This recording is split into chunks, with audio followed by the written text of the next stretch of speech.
everyone, today we are going to start the next topic, equality in the Indian democracy. As you know that we have already studied about the recognizing dignity in the previous classes. The Indian Constitution recognizes every person as equal. This means that every individual in the country, including male and female persons from all castes, religions, tribes, educational and economic backgrounds, are recognized as equal. Indian Constitution हर एक person को equally recognise करता है, जिसका means क्या होता है कि India का हर एक इंडिविजुअल, हर एक सिटीजन, चाहे वो मेल हो या फिर फीमेल पर्सन हो, चाहे वो किसी कास्ट से बिलोंग करता हो, किसी रिलीजन, किसी धर्म या ट्राइब्स, या उसका एजुकेशनल या इकोनॉमिक बैकग्राउंड कुछ भी हो, सभी क्या होंगे, इक्वली ट्रीट किए जाएंगे, सभी इक्वल होंगे. This is not to say that inequality ceases to exist. It does not, but at least in democratic India, the principle of the equality of all person is recognized. लेकिन ऐसा नहीं कहा जा सकता कि inequality अब exist नहीं करती. डेमोक्रेटिक इंडिया में इक्वालिटी के जितने भी प्रिंसिपल्स हैं, जितने भी सिद्धांत हैं, सभी पर्सन्स को वो क्या करते हैं, इक्वालिटी प्रोवाइड करवाते हैं. While earlier no law existed to protect people from discrimination and ill treatment, now there are several that works to see that people are treated with dignity and as equals. पहले इस तरह का कोई भी law exist नहीं करता था जिससे लोगों को या उनके या सिटीजन्स को डिस्क्रिमिनेट या इल ट्रीटमेंट से क्या किया जा सके, प्रोटेक्ट किया जा सके. लेकिन आज कई ऐसे वर्क जो है वो स्टार्ट हो चुके हैं जिनसे लोगों को उनकी डिग्निटी, उनके सेल्फ रिस्पेक्ट के साथ इक्वली ट्रीट किया जाता है. This recognition of equality includes some of the following provision in the Constitution. First, that every person is equal before the law. What this means is that every person from the president of the country to Kanta, a domestic worker, has to obey the same law. Indian के constitutions में equality को recognise करने के लिए कई ऐसे provision जो है वो बनाए गए हैं. जैसे कि फर्स्ट क्या है कि सभी पर्सन को इक्वली ट्रीट किया जाए. दैट इट मीन्स, इसका मीन्स क्या है कि एवरी पर्सन, सभी पर्सन, यानी प्रेसिडेंट से लेके, यानी कंट्री के प्रेसिडेंट से लेके कांता जो कि एक डोमेस्टिक वर्कर तक, सभी पर्सन को क्या किया जाए, इक्वली ट्रीट किया जाए. और सभी को एक ही लॉ, यानी सेम ही लॉ क्या करने पड़ेंगे, फॉलो करने पड़ेंगे. किसी के लिए भी यहाँ पर स्पेशल लॉ नहीं बनाया गया है. Second is number of person can be discriminated against on the basis of their religions, race, caste, place or birth, or whether they are female or male. Second क्या है कि किसी भी पर्सन को उनके रिलीजन, रेस, कास्ट या place of birth के place पे या मेल या फीमेल होने पर, उनके बेसिस पे उन्हें डिस्क्रिमिनेट नहीं किया जाएगा. Third, every person has access to all public places including playgrounds, hotels, shops and markets. All person can use publicly available wells, roads and bathing ghats. Third क्या है कि सभी persons को ये अलाउ किया गया है कि वो पब्लिक प्लेसेस जैसे कि प्लेग्राउंड्स, होटल्स, शॉप या मार्केट, या फिर जो पब्लिकली अवेलेबल होता है लाइक वेल्स, रोड्स या बाथिंग घाट्स, सभी को वो क्या कर सकते हैं, यूज कर सकते हैं. Fourth is untouchability has been abolished. Fourth क्या है कि अनटचेबिलिटी को क्या कर देना चाहिए, अबॉलिश्ड कर देना चाहिए. दैट मीन्स कि अनटचेबिलिटी को हटा देना चाहिए. The two ways in which the government has tried to implement the equality that is guaranteed in the Constitution is first through laws and second through government programs or schemes to help disadvantaged communities. Government दो तरीकों से क्या कर रही है, ये try कर रही है कि वो इक्वालिटी को क्या कर सके, इंट्रोड्यूस कर सके हमारी कंट्री में, जो कि हमारे कॉन्स्टिट्यूशन में जो है क्या किया गया है, इसे गारंटेड किया गया है. पहला क्या है, लॉ के थ्रू यानी कानून के थ्रू, और दूसरा क्या है, गवर्नमेंट प्रोग्राम या स्कीम्स के थ्रू. उनकी हेल्प से वो क्या कर सके, वो ऐसे कम्युनिटीज को वो हेल्प कर सके जिन्हें काफ़ी टाइम से, यानी पास्ट के टाइम से जिनके साथ डिस्क्रिमिनेशन किया जा रहा है, उनके कास्ट के बेसिस पे, उनके रिलीजन्स के बेसिस पे. तो there are several in India that protect every person's right to be treated equally. In addition to laws, the government has also set up several schemes to improve the lives of communities and individuals who have been treated unequally for several centuries. These schemes are to ensure greater opportunity for people who have not had this in the past. India में कई ऐसे law, कई ऐसे कानून जो है वो बनाए गए हैं जिनसे सभी पर्सन को, यानी एवरी पर्सन्स के राइट्स को, सभी के अधिकारों को क्या किया जा सके, प्रोटेक्ट किया जा सके, जिनसे उन्हें इक्वली ट्रीट किया जा सके सोसाइटी में।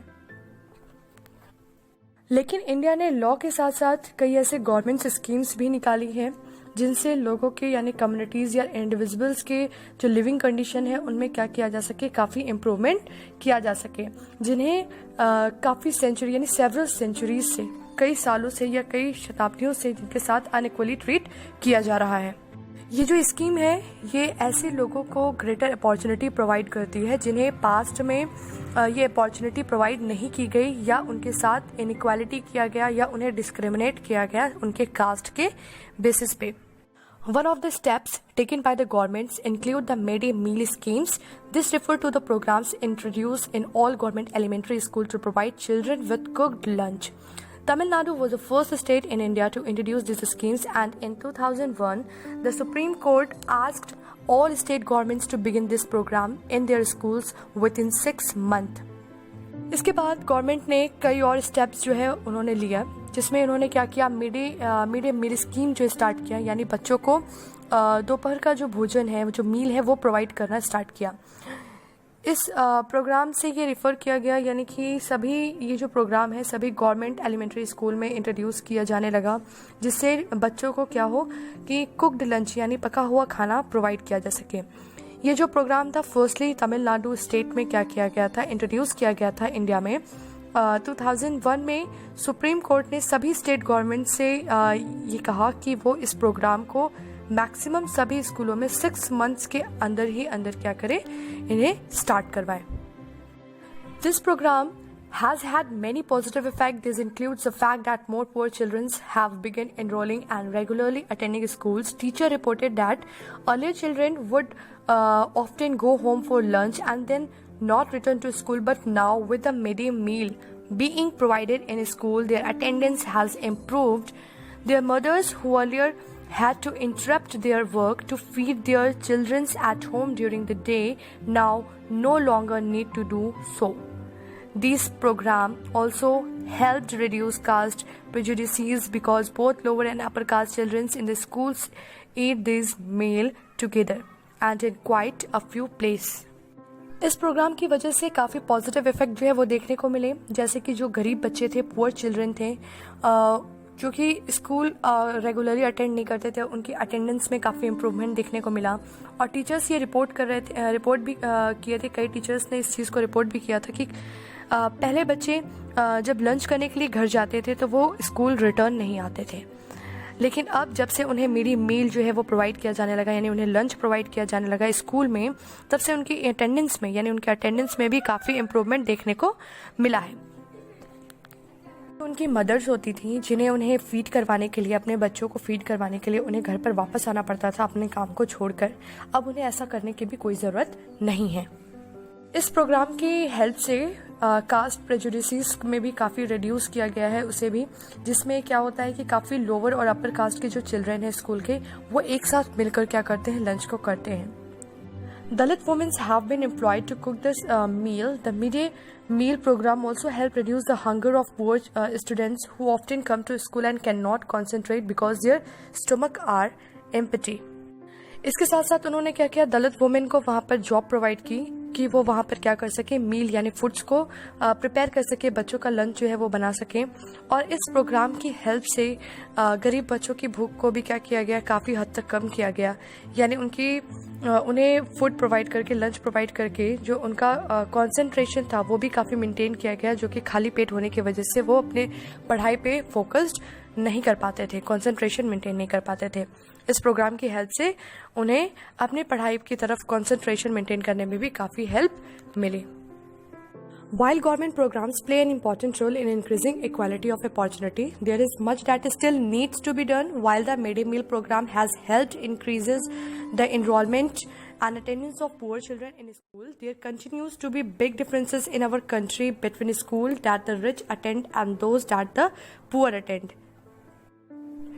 गवर्नमेंट प्रोग्राम ने काफ़ी इंपॉर्टेंट रोल प्ले किया है इक्वालिटी को इंक्रीज़ करने के लिए, उसकी अपॉर्चुनिटीज़ को इंक्रीज़ करने के लिए। लेकिन जो मिड डे मील प्रोग्राम जो स्टार्ट हुआ था ये काफ़ी हेल्प कर रहा था बच्चों की, गरीब बच्चों की अटेंडेंस में और उनके इनरोलमेंट में। लेकिन इसके साथ साथ काफ़ी बड़ा डिफरेंसेस भी हमारी कंट्री के स्कूलों में जो है देखने को मिलता था, जहाँ पर अमीर बच्चे पढ़ने जाते थे और गरीब बच्चे पढ़ने जाते थे। इन दोनों स्कूल्स के बीच में भी काफ़ी बड़ा डिफरेंसेस जो था वो अभी भी पाया जाता है। Even today there are several schools in the country in which Dalit children like Om Prakash Valmiki are discriminated against and treated unequally. आज भी कई ऐसे स्कूल हैं हमारी कंट्री में जहां पर दलित बच्चों को, जैसे कि ओम प्रकाश वाल्मीकि के साथ जो डिस्क्रिमिनेशन किया गया था, वो आज भी ये डिस्क्रिमिनेशन एग्जिस्ट करता है। आज भी उन दलित बच्चों के साथ उन्हें डिस्क्रिमिनेट किया जाता है और अनइक्वली ट्रीट किया जाता है। These children are forced unequally situations in which their dignity is not respected. This is because people refuse to think of them as equal even though the law require it. गरीब बच्चों के साथ unequally treat किया जाता है, उनकी dignity को, उनके सेल्फ रिस्पेक्ट को क्या किया जाता है, काफ़ी हर्ट किया जाता है। लेकिन आज भी कई ऐसे लोग हैं जो कि उन्हें इक्वली ट्रीट करने से मना कर देते हैं, जबकि लॉ उन्हें इक्वली ट्रीट करने के लिए कहता है। One of the main reasons for this is that attitudes change very slowly. Even though persons are aware that discrimination is against the law, they continue to treat people unequally on the basis of their caste, religion, disability, economic status, and because they are women. It is only when people begin to believe that no one is inferior and that every person deserves to be treated with dignity that present attitudes can change. Establishing equality in a democratic society is a continuous struggle and one in which individuals as well as various communities in India contribute to, and you will read more about this in this book. इसका एक और reason भी हो सकता है क्योंकि लोगों का जो एटीट्यूड है वो काफ़ी धीरे धीरे जो है वो चेंज होता है। इसलिए जो पर्सन है वो ये जानते हुए भी कि डिस्क्रिमिनेशन जो है ये लॉ के अगेंस्ट है, लेकिन वो आज भी लोगों को अनइक्वली ट्रीट करते हैं उनके कास्ट, उनके रिलीजन, उनके डिसेबिलिटी, उनके इकोनॉमिक स्टेटस या फिर वो एक वुमेन है उसके बेसिस पे।